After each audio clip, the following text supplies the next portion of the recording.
On se marre un peu quand même. Salut Molam, ça roule? Ouais, ça roule. Dis-moi, il y a une petite question qui me taraude. Tu trouves pas que le mot permaculture est un petit peu à la mode et que c'est peut-être un concept un peu branché pour des gens mal de notre société? Vas-y, repose la question comme elle est écrite là. Question numéro 1. Le mot permaculture est attractif. La permaculture n'est-elle pas un phénomène de mode, un concept branché pour des gens en mal de notre société? Ah ouais, si, tout à fait. Ouais, tu trouves? Question suivante. Ah non, il faut que je développe. Permaculture attractive, effectivement. Moi, la première fois que j'ai entendu parler de permaculture, ça m'a parlé. Et j'ai rencontré beaucoup de gens qui, pour la première fois qu'ils ont entendu parler de permaculture, c'est exactement le même truc, c'est waouh, c'est ça qu'il me faut. C'est effectivement, c'est attractif. Pourquoi la permaculture est attractive? Parce qu'elle parle non seulement à l'intelligence des gens, parce que c'est du bon sens, donc si tu fais les connexions là-dedans, effectivement, tu te rends compte que c'est utile. Ouais. Et puis elle parle au cœur aussi. Il y a un message d'espoir dedans qui te montre que tu peux utiliser la permaculture pour répondre un petit peu à tous les problèmes, tout ce foutoir qu'il y a sur Terre en ce moment, quoi. À commencer par ces problèmes, comment dire, personnels. Et après, tu peux peut-être étendre ça, voilà, à d'autres sphères de la société, quoi. Mais voilà, ça c'est attractif. Phénomène de mode, effectivement, on voit beaucoup, enfin de plus en plus de gens, je parle pour mon pays, donc la France, qui sont attirés par la permaculture et qui s'y mettent. Ce qu'il faut dire quand même, c'est que si une mode, elle, a un début et une fin, la permaculture, elle a peut-être plus un ancrage véritable qui sera permanent du fait qu'elle répond à des besoins essentiels des êtres humains. Elle répond à la question toute simple, c'est moi, être humain, ou nous, notre communauté d'êtres humains, on a besoin de répondre à nos besoins alimentaires, logement, énergie, etc. Pour répondre à ces besoins, on utilise la nature qui nous donne des choses, qui nous donne la nourriture, qui nous donne des matériaux, qui nous donne du combustible, etc. Et si on ne veut pas ruiner ce que la nature nous donne, il va falloir qu'on coopère intelligemment avec elle.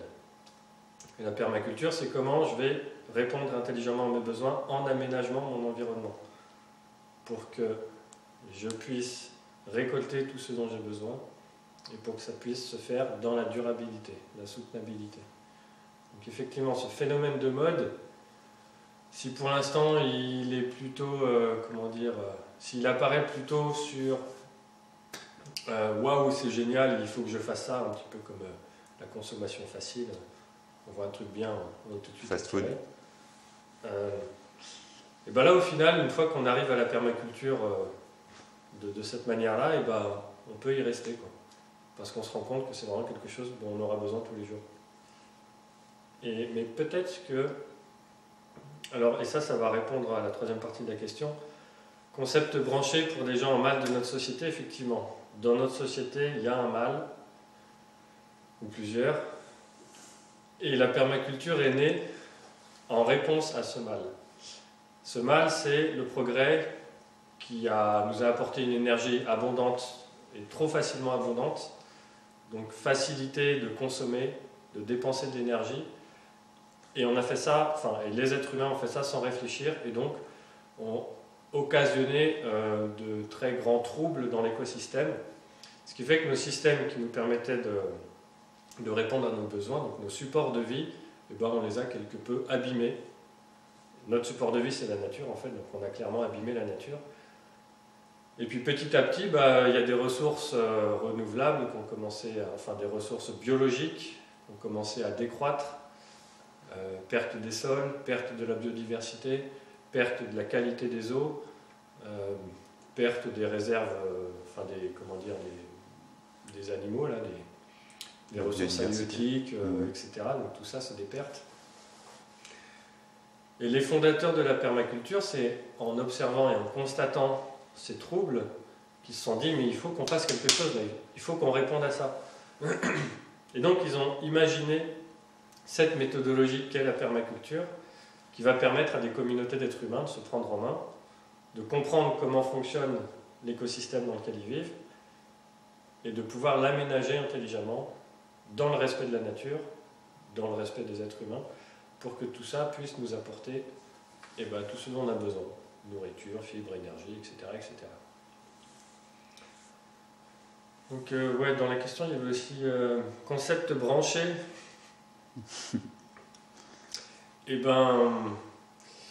Branché, moi ça me fait penser à l'arbre. Donc l'arbre qui a des branches et qui peut de cette manière aller puiser son oxygène, non, il ne puise pas l'oxygène, il puise le dioxyde de carbone dans l'atmosphère. En fait, l'arbre est relié grâce à ses branches, il est relié à son environnement. Donc concept branché, on peut nous se dire, on peut entendre le concept branché comme un truc un peu futile pour être à la mode, mais au final, l'étymologie du terme, je pense elle reflète quelque chose de véridique. Concept, oui, parce que la permaculture, c'est un concept, c'est quelque chose qui est sorti d'un cerveau, enfin de deux cerveaux notamment, ils étaient deux à inventer ça.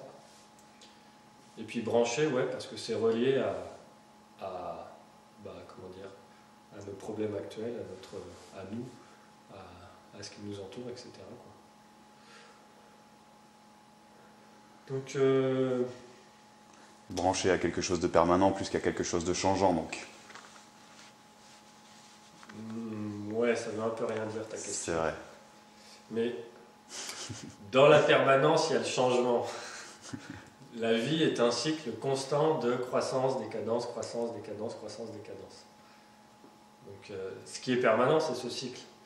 Les choses ne sont pas figées, quoi. Elles évoluent sans cesse. Et voilà, d'accord. Attends, qu'est-ce qu'on... D'autres petites choses qu'on avait marquées, là. Pourquoi la permaculture est apparue? Donc, j'ai donné une partie de la réponse, c'est parce que les deux fondateurs, Bill Mollison et David Holmgren, ont constaté qu'on était en train de ruiner notre environnement, et donc notre capacité à survivre. Deuxième chose, c'est qu'il y a eu, à un moment de l'évolution de l'espèce humaine, et surtout pour les pays développés, il y a eu un exode rural. Donc les campagnes se sont vidées, les villes se sont remplies. Et en ville, les gens ont commencé à acquérir une culture hors sol.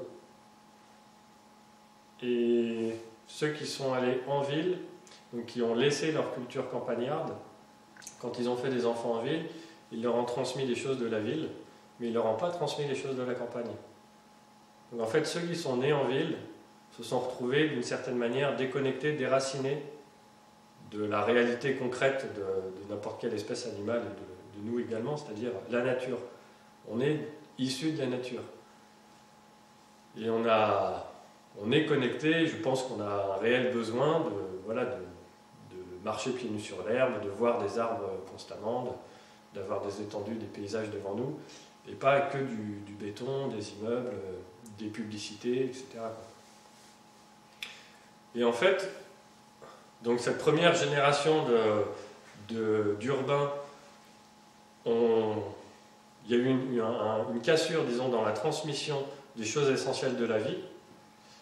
Et puis eux, étant devenus des urbains, et ils ont refait des enfants urbains également, ce qui fait que petit à petit, il y a une nouvelle culture urbaine qui s'est développée, avec un sentiment, ça c'est une analyse personnelle, de déracinement des gens qui naissent en ville. Et là on le voit bien avec le mouvement d'exode des villes et de retour à la campagne. On voit bien que les gens cherchent du sens à leur vie, du sens qu'ils n'arrivent pas à trouver en tournant des boulons à l'usine ou en travaillant dans un bureau en ville. Ils ont besoin de se reconnecter à la nature. Mais le problème, c'est qu'ils n'ont aucune connaissance. Leurs parents ne leur ont rien transmis. Donc, ils vont à la nature, ils vont à la campagne, pardon, et là, qu'est-ce qu'ils font? Ils ne savent pas. Et la permaculture, elle est arrivée en fait pour ça.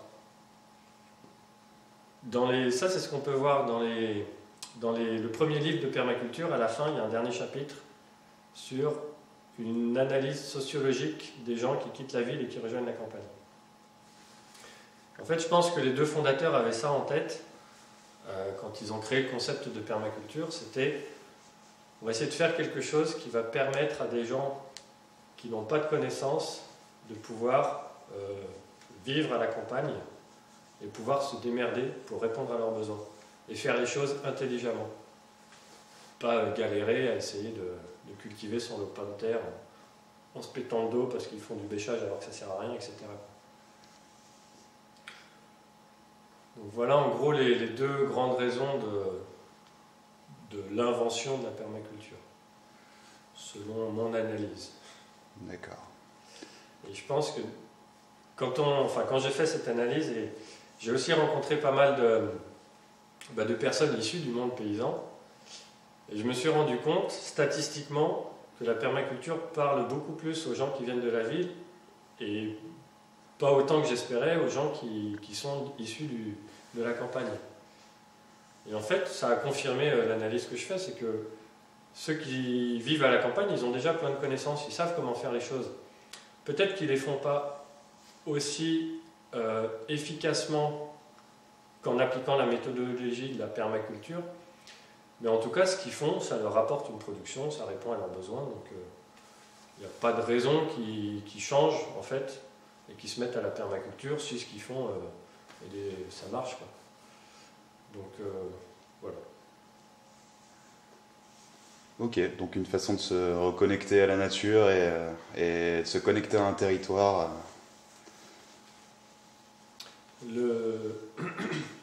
Ouais, c'est une bonne question. La notion du territoire en permaculture, je pense qu'elle est plutôt artificielle et moins, comment dire, elle le serait moins pour des paysans. Une personne qui est née à la campagne, en fait, elle est issue d'un terroir, elle est issue d'une roche-mère, d'une végétation, elle a vécu toute sa vie au contact de ça, et elle est forgée par le terroir. Et à l'inverse, un terroir, il est forgé par l'action des êtres humains, quoi.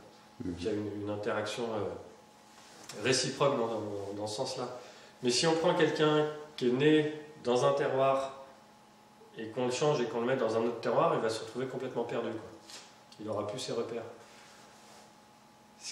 Par contre, quelqu'un qu'on sort de la ville, enfin, qui veut sortir de la ville et rejoindre la campagne, en fait, tu peux aller dans n'importe quelle campagne. C'est pas... Lui, tout ce qui l'intéresse, je pense, c'est quitter le béton, quoi, le béton et le bitume. Mais après, qu'il rejoigne un terroir, qui soit un causse ou qui soit une forêt vosgienne, ou, peu importe, si le lieu, peut-être, il va ressentir un appel pour un certain type de végétation ou de géographie, etc. Mais il pourra s'adapter grâce à la permaculture, en fait, grâce aux principes véhiculés par ça, il pourra se reconnecter au territoire et essayer de créer un lien avec le territoire. Et je pense que si un permaculteur, enfin un ex-citadin qui devient permaculteur en rejoignant la campagne, qui arrive à se connecter avec un nouveau territoire, il pourra un jour ou l'autre quitter ce territoire et en rejoindre un autre, et puis se refaire une culture entière vis-à-vis du territoire, parce qu'il possède cette méthodologie de la permaculture qui lui permet de se connecter en fait à l'endroit où il vit, quoi. Donc voilà. Bon, dans ma réponse, peut-être qu'il y a les permaculteurs urbains qui se sentiront mis un peu à l'écart, c'est vrai que je n'en ai pas parlé. Tous les gens qui vivent en ville n'ont pas forcément envie de quitter la ville. Il y en a qui ont envie de rester dedans et de développer des stratégies de permaculture dans la ville. Et ils ont un gros avantage dans ces cas-là, c'est qu'en ville, ils sont beaucoup plus nombreux. Donc il y a beaucoup plus d'intelligence, d'idées qui peuvent être générées. Et puis peut-être plus ou autant d'énergie, en tout cas, pour changer un petit peu le cadre de vie. Voilà. Mais ouais, la permaculture, c'est pas uniquement réservé à ceux qui sont à la campagne, c'est pour tout le monde. Ok, merci beaucoup. Pas de quoi. À plus. Ouais. Tu sais, ça va? Ouais. À peu près, mais...